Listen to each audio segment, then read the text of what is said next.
இன்றைய வேதவாக்கு. பயப்படாதிருங்கள், இயேசுவின் பார்வையில் நீங்கள் விசேஷித்தவர்கள். வசனம் இப்படியாக சொல்கிறது, பயப்படாதிருங்கள், நீங்கள் இயேசுவின் பார்வையில் விசேஷித்தவர்கள் என்று. மத்தேயு எழுதிய சுவிசேஷ புத்தகம் 10ஆம் அதிகாரம் 30-31 வசனங்கள் இப்படியாக சொல்கிறது, உங்கள் தலையில் உள்ள மயிரெல்லாம் எண்ணப்பட்டிருக்கிறது, அதனால் பயப்படாதிருங்கள், நீங்கள் விசேஷித்தவர்களாக இருக்கிறீர்கள். தேவப்பிள்ளையே, நீங்கள் தேவனுடைய பார்வையிலே மகா விசேஷமானவர்கள். உலகத்தின் பார்வையிலே நீங்கள் சிறுமைப்பட்டவர்களாக, ஒதுக்கப்பட்டவர்களாக, எளிமையானவர்களாக, ஒன்றுக்கும் உதவாதவர்களாக, பேதைகளாக காணப்படலாம். ஆனால் தாயின் கர்ப்பத்திலே உங்களை தெரிந்து கொண்ட தேவனுக்கு நீங்கள் மகா மேன்மையானவர்கள். உங்களை ஒரு வெளியேறப்பெற்ற பொக்கிஷமாக தேவன் பார்க்கிறார்.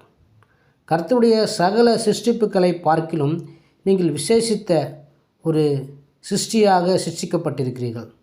காரணம், அவர் வானத்தையும் பூமியில் உள்ள சகலவற்றையும் வார்த்தையினால் உருவாக்கினார். ஆனால் உங்களையோ அவர் தமது சாயலாக உருவாக்கி உங்களுக்குள் தமது ஜீவ சுவாசத்தை ஊதி ஒரு ஜீவாத்மாவாக உண்டாக்கி இந்த பூமியிலே வைத்திருக்கிறார். பிரியமானவர்களே, மனிதன் தேவ மகிமையை இழந்தபோது நம்மேல் தேவன் வைத்ததான அன்பினால் தமது ஒரே பேரான குமாரனை இந்த உலகத்திற்கு அனுப்பி தமது இரத்தத்தை சிந்தி பாவ மன்னிப்பின் நிச்சயத்தை நமக்கு தந்து அவரோடு கூட நம்மை ஒரு ஒப்புரவாக்கும்படிக்காக தமது நிமித்தமாக மகிமைக்கு தம்மை அவர் அப்படியாக தகுதியுள்ளவர்களாக மாற்றினார். தகுதியற்றவர்களாக இருந்து பாவத்தினாலே பிரிக்கப்பட்டிருந்த நம்மை அவர் தமது குமாரனை அனுப்பி நம்மை தகுதியுள்ளவர்களாக மாற்றினார் என்று பார்க்கிறோம். எவ்வளவு ஒரு பாக்கியமாக காணப்படுகிறது பாருங்கள். நாம் பாக்கியம் பெற்ற ஜனங்களாக இருக்கிறோம் அல்லவா? நாம் கிறிஸ்து இயேசுவுக்குள் சிருஷ்டிக்கப்பட்டு தேவனுடைய செய்கையாய் இருக்கிறோம். ஒருபோதும் உங்களை ஏழையாகவோ சாதாரணமானவனாகவோ அற்பமாகவோ எண்ண வேண்டாம். எண்ணி தாங்களே தாழ்த்தி கொள்ளாதிருங்கள். நீங்கள் கிறிஸ்துவுக்குள் வேறு பிரிக்கப்பட்ட விசேஷித்தவர்களாக இருக்கிறீர்கள். நீங்கள் ராஜாதி ராஜாவின் பிள்ளைகள், உன்னதமானவரின் சுதந்திரங்கள் என்பதை ஒரு நாளும் மறந்து போகாதிருங்கள். பிரியமானவர்களே, அன்பானவர்களே, கர்த்தர் பூமியில் உள்ள சகல தேவர்களை பார்க்கிலும் விசேஷித்தவர். அவருக்கு ஒப்பானவர் இந்த உலகத்திலே யாருமே இல்லை. விசேஷமுள்ள கிறிஸ்து உங்களுக்குள் வாசம் பண்ணுகிறார். அவர் வாசம் பண்ணுவதனால் நீங்களும் விசேஷமுள்ளவர்கள்.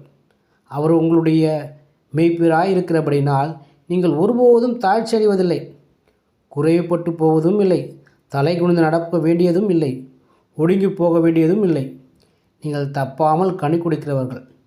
இலையுதிராது இருக்கிற மரத்தை போல செழித்தோங்கியவர்களாக விசேஷித்தவர்களின் கரத்திலே நீங்கள் காணப்படுகிறீர்கள். கனத்துக்குரிய பாத்திரமாய் விளங்குகிறீர்கள். விதைக்காத அறுக்காத களஞ்சியத்தில் சேர்த்து வைக்காத ஆகாயத்து பட்சிகளையோ நாம் கவனித்து பார்க்கும் பொழுது அவர்கள் தங்களுடைய ஆகாரத்துக்காக ஒருபோதும் அவர்கள் அலைவதும் இல்லை, கவலைப்படுவதும் இல்லை. நாம் பரமபிதா ஒவ்வொரு நாளும் அருமையாக அவைகளை பிழைப்பூட்டுகிறார். அவள் ஒரு நாளும் தங்கள் தேவைகளுக்காக கலங்கியோ பயந்தோ கவலைப்பட்டு வாழ்வதில்லை. அவைகளுக்கு நன்றாய் தெரியும், எங்களை சிருஷ்டித்தவர், அழகான சாயலாக கொடுத்தவர், குளிருக்கும் வெயிலுக்கும் எங்களை பாதுகாப்பவர் அழகாக கவனிப்பார். கவலையின்றி பறந்து பாடி திரிகிறது.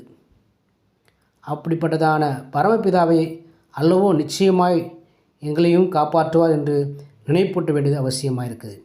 அப்படியாக நினைப்பூட்டுகிறார் என்ற நம்பிக்கையை அந்த 5 அறிவு பறவைகளுக்கு மிருக ஜீவன்களுக்கும் இருக்கும் பொழுது 6 அறிவு கொண்ட விசேஷமாக சிருஷ்டிக்கப்பட்ட உங்களையும் என்னையும் அவர் கைவிடவே மாட்டார், மறந்து போகவும் மாட்டார். அதை நன்றாய் அறிய வேண்டும். அவர் நம்மை விட்டு கொடுக்கவே மாட்டார், விட்டுவிடவே மாட்டார். கண்ணீரோடும் கவலையோடும் வாழ அனுமதிப்பாரா? நிச்சயமாய் அப்படி செய்யவே மாட்டார். மனம் கலங்காதிருங்கள். பறவைகளை பார்க்கிலும் மிருக ஜீவன்களை பார்க்கிலும் மரம் செடி புல் பூண்டுகள் யாவற்றை பார்க்கிலும் நீங்களும் நானும் விசேஷித்தவர்களாயிருக்கிறோம். பிரியமானவர்களே, வேதம் சொல்லுகிறது, அன்றியும் உன்னை விசேஷித்தனாக்கும்படி செய்கிறார். அப்படி செய்கிறவர் யார்? ஆம், நீங்கள் பழைய ஏற்பாட்டு பரிசுத்தவான்களை பார்க்கிலும் தெய்வதூதர்களை பார்க்கிலும் விசேஷித்தவர்கள். தெய்வதூதர்களையும் மனுஷர்களையும் ஒன்றாக நிறுத்தி சிந்தித்து பாருங்கள். தெய்வதூதரிலும் ஒரு கூட்டத்தார் பாவம் செய்து விழுந்தார்கள். மனுக்குலம் அப்படியே பாவத்தில் விழுந்தது. ஆனால் ஆண்டவர் யாருக்கு கை கொடுத்தார்? மனிதர்களாகிய நம்மை அல்லவா அவர் விழுந்து போகாதபடிக்கு காப்பாற்ற முயற்சி செய்தார். விழுந்து போன தூதர்களுக்காக அவர் அப்படி ஏதாவது செய்தாரா? கிடையாது. ஆகிய கவலைப்படாதீர்கள். மனிதர்களாகிய நம்மையே தமது வெளியேறப்பெற்ற இரத்தத்தினாலே இறங்கி வந்து இரத்தத்தை ஊற்றி கொடுத்து அழிவிலிருந்து பாவத்திலிருந்து தூக்கி எடுத்தார். விழுந்து போன தூதர்கள் விக்கிரகங்களாக மாறினார்கள். ஆனாலும் மனிதர்களோ தமது பரலோக மகிமைக்கு என்று தெரிந்து கொண்டார்கள் அல்லவா? உங்களை பாதுகாக்க தமது தூதர்களுக்காக அவர் கட்டளையிடுகிறார். பணிவிடை ஆவிகளாகிய உங்களுக்கு அவர்கள் பணிவிடை செய்யும்படிக்காக கொடுக்கப்பட்டிருக்கிறார். வியாதியின் தவிப்பில், அங்கலாய்ப்பில், சோர்வில், தனிமையில் உள்ள உடைகளில்